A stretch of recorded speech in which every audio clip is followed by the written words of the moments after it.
Comenzamos una nueva edición de Café Financiero con toda la información necesaria para manejar mejor nuestro dinero. Hoy vamos a brindar información para todas aquellas personas que tienen una lancha o un velero y piensan salir a navegar con ella en este verano. ¿Cuáles son las compañías de seguros más convenientes para cubrir tu vehículo? Vamos también a repasar lo sucedido en los mercados de capitales y en el último bloque vamos a analizar las principales noticias económicas de estos últimos días con la presencia del economista José Luis Espert.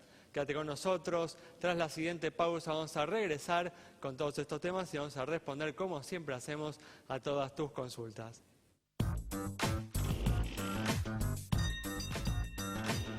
Bueno, arrancamos el programa de hoy, ya está con Yamila Escala, también está con nosotros Cristian Buteler, en instantes se va a sumar también Maite Peñoniori en reemplazo, como ya les avisé, de Santiago Chelara, que está de vacaciones hasta el mes de febrero. ¿Qué tal? ¿Cómo andan? Muy bien, ¿cómo les va? Gracias por estar aquí una vez más. Bueno, vamos a arrancar rápidamente con la información que tenemos para hoy. Vamos a comenzar hablando de las reservas internacionales del Banco Central, un tema que hemos seguido a lo largo de todo este año y que en estos últimos días han superado los 25.000 millones de dólares. Se vienen justamente recuperando las reservas internacionales desde el levantamiento del cepo cambiario. Bueno, Cristian, el gobierno ha cumplido, ¿no?, por ahí un objetivo primario, que era detener la fuerte caída de reservas que había habido en estos últimos meses, ¿no? Sí, realmente se ha visto un cambio en los últimos días de la evolución de las reservas. Podemos separar dos momentos. Hoy en día tenemos una suba de reserva de 415 millones desde el día que asumió Macri, pero con una diferencia de la primera semana con una caída importante y ahora esta última semana con una suba importante. La salida del cepo dio bastante tranquilidad a la gente como para poder volver a confiar, y hubo entrada de dinero tanto en depósitos. Los bancos han salido a buscar depósitos en dólares porque van a necesitar en el futuro para poder financiar las exportaciones, y por el otro lado ha habido una liquidación por parte de las cerealeras, como se han comprometido, de ingresar dinero para que el flujo le sea positivo al Banco Central. Sí, el gobierno ha tenido éxito en esta primera etapa, ¿no? Desde la apertura del cepo, no solo el dólar se ha estabilizado en un nivel bastante inferior al que muchos, incluido yo, ¿no?, como ya lo he dicho, esperábamos, sino que también incluso, bueno, el Banco Central se dio el lujo ayer de bajar las tasas de interés, ¿no? La zanahoria que había utilizado en las primeras semanas desde la apertura del cepo para disuadir, ¿no?, a los ahorristas de que se volcaran hacia el dólar, ¿no?, hacia el mercado unificado. Sí, realmente fue una jugada bastante complicada y atrevida por parte del gobierno salir de la manera que salió del cepo, pero le está saliendo bien.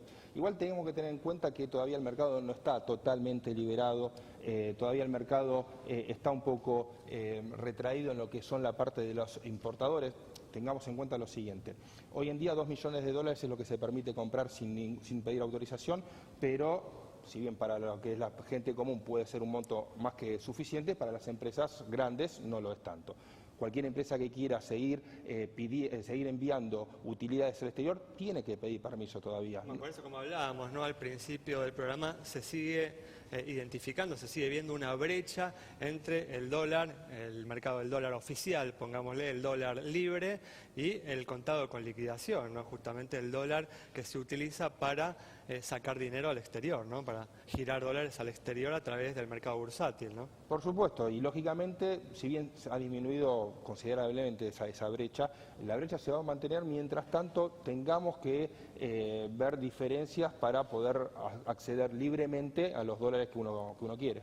Y veremos también, ¿no?, a lo largo del tiempo si este efecto, si el efecto positivo, ¿no?, que toda devaluación tiene para la economía, ¿no?, en mejorar la rentabilidad del sector exportador, no se esfuma rápidamente, ¿no?, como sucedió en el 2014, y el gobierno logra, ¿no?, preservarlo a lo largo del 2016, a lo largo de los próximos meses, ¿no? Bueno, vamos a cambiar ahora de tema y vamos a brindar información, como decía en la apertura, para todas aquellas personas que tienen una embarcación de placer, ¿no?, que tienen un velero, que tienen una lancha y que piensan piensan salir a navegar en este verano, cuáles son las compañías más convenientes para asegurar este tipo de vehículos.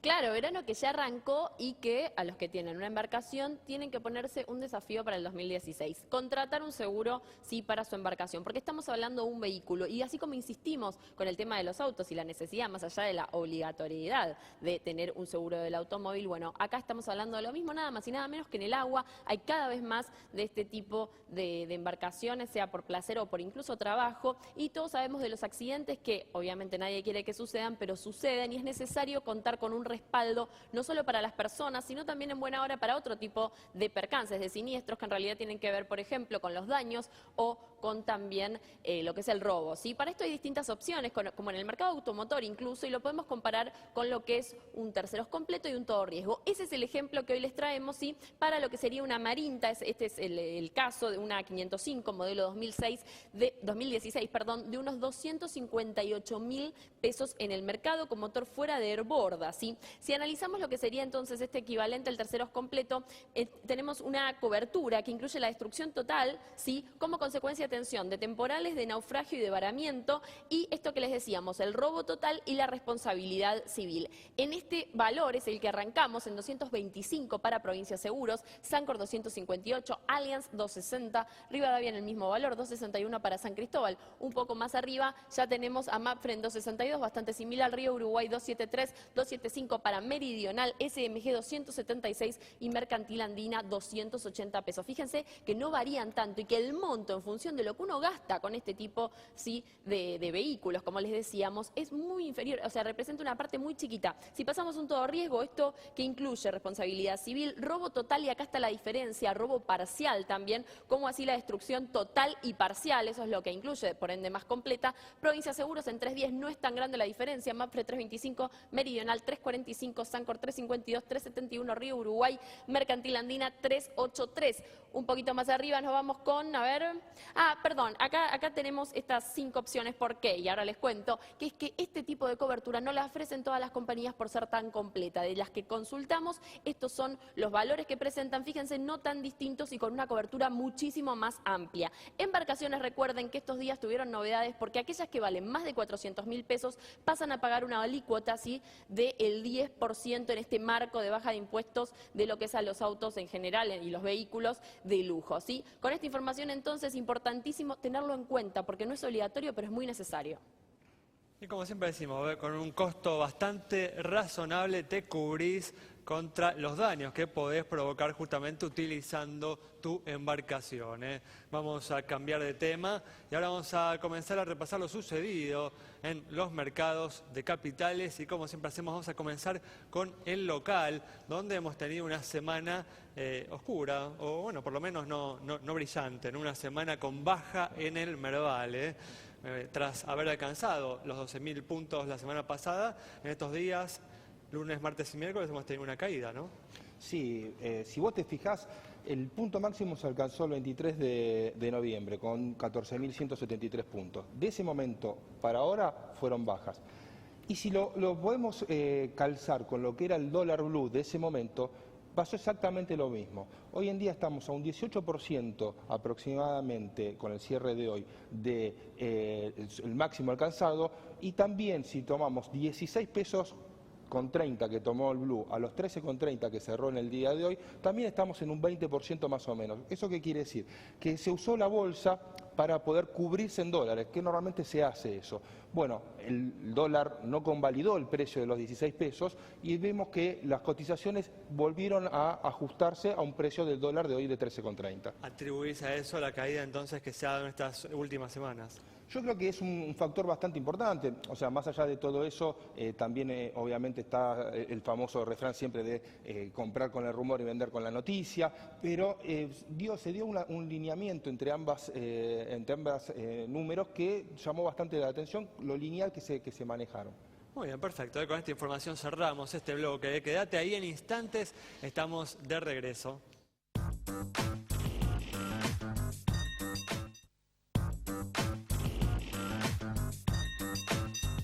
estamos de regreso y vamos a comenzar a responder a todas tus consultas. Por ejemplo, tenemos la de Yamila, que se comunicó con nosotros a través del Facebook de Café Financiero, no es nuestra compañera aquí presente. A Yamila le vamos a responder sobre el estado del Banco Colombia. Exactamente, Ale, a los que nos consultan sobre las distintas entidades, en este caso vamos a ver los valores entonces del Banco Colombia. Recordemos, estos valores son desde junio 2015 hasta septiembre. A ver, tiene un patrimonio de 308 millones de pesos, depósitos 4.086 millones de pesos, con un resultado de 1 millón de pesos. Con los indicadores de solvencia por debajo del promedio del sistema, le damos carita seria. Bueno, estas primeras semanas pudimos conocer algunos de los principales lineamientos económicos del nuevo gobierno con la reducción de las retenciones, el levantamiento del cepo cambiario y los anuncios de aumentos tarifarios, entre otras cosas. Bueno, Maite conversó con el público en la calle sobre el rumbo económico de las nuevas autoridades.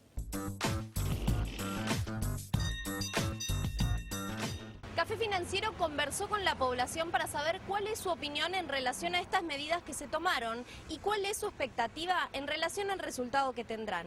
¿Qué te parecieron las primeras medidas económicas que tomó el gobierno en estas primeras semanas de gestión? Por el momento están dando resultado, pero hay que ver lo que es a mediano o largo plazo. Brutal, es una barbaridad, me parece, es hambre para el pueblo. Peor que la década del 90, que pasaron hambre, mucha gente se quedó en la calle sin trabajo, sin nada. Así que me parece que esto es de terror. ¿Te preocupa el efecto que pueda tener esto en el poder adquisitivo del salario? De ninguna manera, todo lo contrario, porque todo aumentó antes de que antes que llegara este gobierno, ¿no? Mirá, hay salarios que no le importa mucho porque es poco, el 15, el 20%, pero la gente que tiene poco salario le afecta mucho. ¿Estas medidas pueden tener el efecto que buscan para reactivar la economía de nuevo o no? Y eso depende de muchos factores, no solo de las medidas, sino de los empresarios, del exterior también. Así que como las medidas pueden estar bien, pero los factores externos también influyen y mucho. Como ya dijimos en otras oportunidades, las medidas que ha tomado el gobierno persiguen el objetivo de restablecer la rentabilidad privada, especialmente en el sector exportador, y de esta manera lograr que la economía vuelva a crecer. Ahora sí, en las próximas semanas, en los próximos meses, veremos, ¿no?, cómo reacciona la sociedad ante esta propuesta y si el gobierno la acomoda y cómo. Definitivamente de ello va a depender el resultado final. Bueno, vamos a seguir repasando lo sucedido en los mercados internacionales, que están muy atentos y a mal traer con lo que sucede con el precio del petróleo, que Cristian hoy volvió a caer, ¿no? Sí, hoy volvió a caer. Ayer habíamos tenido un pequeño rebote de 2-3%, hoy nuevamente para abajo el mismo porcentaje. Creo que no es tiempo para estar dentro del petróleo, creo que lo vamos a ir viendo bajando durante un tiempo. ¿Crees que puede seguir cayendo aún más? Mira, he leído informes que puede llegar a estar abajo de 30, no creo que se llegue a tanto, pero sí que no va a subir durante un buen tiempo largo. Bueno, una mala noticia para todos aquellos que esperaban, ¿no?, inversiones en el sector energético en particular, no en el petróleo en la Argentina, ¿no? Mira, acá todavía se le sigue reconociendo a las petroleras $70 el barril, y afuera está en 35. No es mal momento para venir a invertir acá si me están pagando el doble de lo que vale afuera. Definitivamente, no tal cual. Bueno, vamos a cerrar, como hacemos siempre, este bloque respondiendo sobre la situación de una compañía de seguros. Para Julia, que nos consultó sobre la situación de Nación Seguros, esta empresa presenta estos indicadores: activo 5.316 millones de pesos, pasivo 3.909 millones, patrimonio 1.406 millones de pesos, resultado positivo 183 millones, primas 1.419 millones de pesos, informa 5.428 juicios, y con indicador entonces que se condicen con los del promedio del mercado, es que le otorgamos la luz verde de nuestro semáforo. Y recuerden, sí, @Café Financiero en Twitter, en Facebook también nos encuentran como Café Financiero, nos escriben, les respondemos y feliz año para todos. Bueno, cerramos así este bloque. Al regreso vamos a estar dialogando con el economista José Luis Espert para analizar las principales noticias económicas de estos últimos días.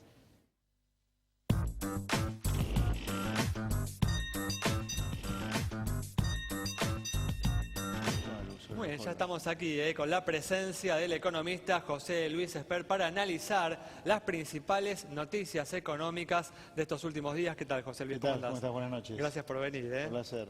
Una semana en la que, como decíamos en el primer bloque, las reservas internacionales superaron los 25.000 millones de dólares, crecieron alrededor de 1.000 millones de dólares desde el levantamiento del cepo cambiario y todo esto en un contexto en el que el dólar se mantuvo en un nivel inferior al que muchos esperábamos justamente al momento de la liberación del mercado cambiario. José Luis, ¿te ha sorprendido el desempeño del mercado cambiario tras el levantamiento del cepo? No, la verdad ¿Esperabas que esto? yo siempre pensé que la libertad no genera crisis y que el cepo, si era cierto que no había reservas, no tenía ningún sentido que existiera, porque si el cepo lo pusieron para proteger reservas en 2011, ¿qué sentido tenía mantener el cepo si no había reservas? Siguiendo un poco el discurso del PRO.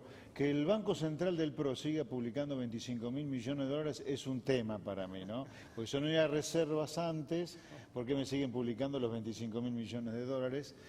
Espero que sea una picardía de la cual pronto salgamos o que la aclaren, digamos, ¿no? Cuando decían que no había reservas porque lo eran. Pero a mí la libertad no genera crisis, así que esperaba que no hubiera crisis por liberar el mercado cambiario. Estaríamos discutiendo si para mí el dólar iba a ser 14, 15, 16, pero me parece temas menores. Sí, pero bueno, socialmente tal vez no, porque un dólar de 15, 16 hubiera pegado más fuertemente los precios, sería de esperar. No, los precios no suben por el dólar, suben porque vos emitís mucho. Puede ser que si vos estás emitiendo al 41%, como es la velocidad a la cual está creciendo hoy la cantidad de dinero, haya alguna diferencia entre un dólar de 13 y un dólar de 15. Pero eso es solo porque estás emitiendo a una tasa alucinante directamente. Pero ante la expectativa, ¿no?, de la salida del cepo cambiario hubo una aceleración inflacionaria, ¿no? O sea, en noviembre, particularmente ahora se espera para diciembre, incluso antes del levantamiento del cepo, hubo una aceleración inflacionaria importante, incluso reconocida por... Muy importante. No, pero yo no estoy negando la aceleración, nada que ver, no, sino que estoy simplemente... Parece además estar íntimamente ligada, ¿no?, a la expectativa devaluatoria.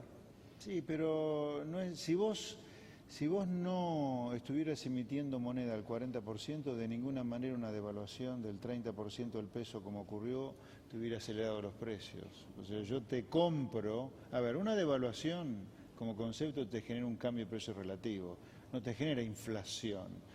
La suba de precios que tenés después de una devaluación, eso no es inflación, sino que es suba de los precios relativos. Durante un par de meses dura eso. Ahora, claro, si vos estás metiendo al 40%, que es una tasa casi récord histórica en los últimos 10 años, obviamente que vas a tener un salto a nivel de precio. Pero después del cepo, en las, digamos, ya llevamos desde el 17 para acá, más o menos 13 días, ¿no?, del cepo.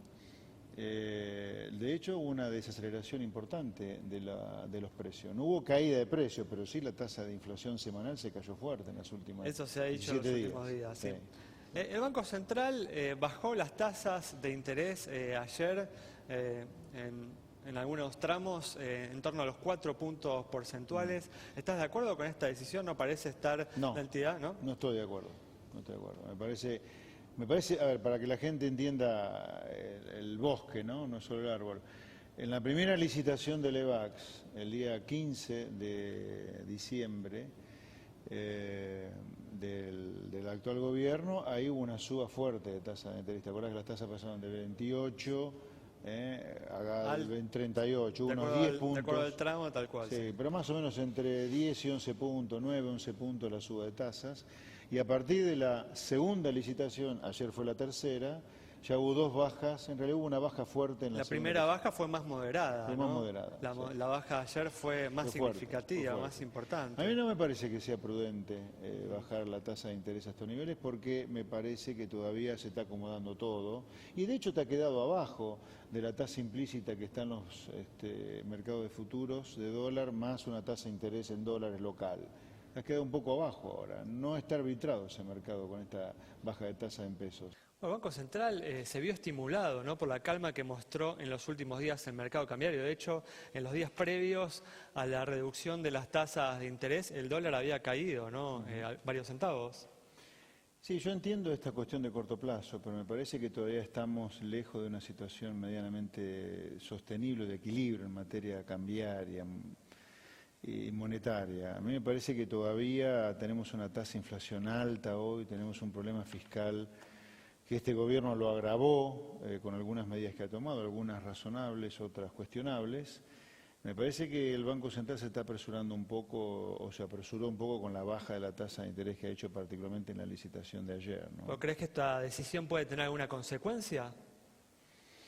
En enero yo no la descartaría dependiendo de cómo cierra la negociación salarial. En enero, vos lo sabes bien, habitualmente es un mes con sobrante de peso estacionalmente. Ya de por sí hay un sobrante de pesos importante en la economía.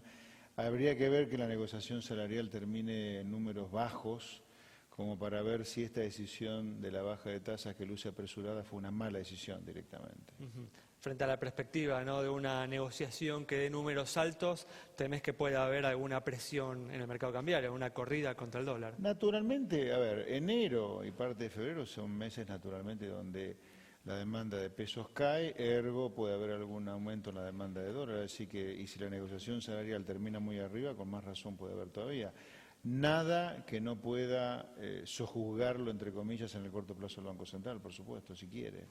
Bueno, justamente en los últimos días también hubo, ¿no?, empezó a haber algunos reclamos salariales. Por ejemplo, Pablo Micheli, una de las figuras del sindicalismo más importantes, habló, por ejemplo, de aumentos salariales del 35% para el año que viene. ¿Crees que tenés alguna referencia, algún número en el que te imaginás que puede cerrar la paritaria el año que viene? No lo tengo, pero sí te digo que si acá creemos que el único problema era que faltaba multiplicar a todo por 35 o 40% más, estamos perdidos, digamos, porque si todo va a subir al compás de lo que subió el dólar, precios, salarios, tarifa, vamos a estar igual que en octubre de 2015, nada más que todo hemos subido 50%, es un absurdo. ¿Qué pauta salarial crees que tendría que conseguir el gobierno para comenzar a enderezar la economía? A ver, el máximo, ¿no?, que vos decís, acá, más allá de este número. ¿Cuáles son, yo diría, los dos problemas de muy cortísimo plazo que el gobierno tiene? O el único problema de cortísimo, que hacía falta una devaluación real. Sí. Bueno, entonces el dólar tiene que subir más que todo, si no estamos fritos. No, pues si a partir de ahora va subiendo el dólar con la inflación, esa ganancia la ganancia que consiguió con el levantamiento del cepo y con la devaluación inicial la podría mantener a lo largo del tiempo, ¿no? La devaluación fue muy poca, así que cuidado que los precios empiecen a crecer ahora a la velocidad de la inflación, porque en términos reales no vamos a ganar nada. Los salarios tienen que crecer por abajo de la devaluación que se ha hecho. Para ir cerrando... Y cuidado una cosa, el dólar que subió de 9,80 a 14 o 13 y pico, cuidado que la suba que hubo en el nivel de precios previo a la devaluación fue muy fuerte, o sea que en realidad, en términos reales se ha devaluado muy poco. Por eso digo, los salarios tienen que subir muy poco el año que viene, si no, no estamos discutiendo ninguna ganancia cambiaria.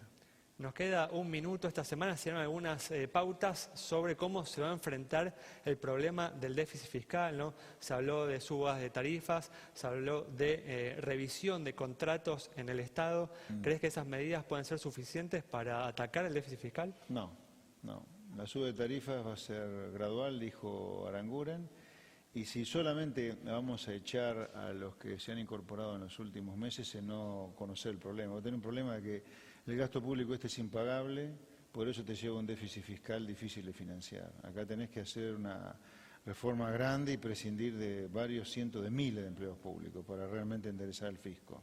Muy bien, bueno, José Luis, muchas gracias por haber estado con nosotros. Nos vamos entonces con el análisis de José Luis Espert, repasando algunas de las medidas, el panorama económico que está presentando en estas primeras semanas el nuevo gobierno y, bueno, justamente advirtiendo sobre los desafíos que continúan estando allí.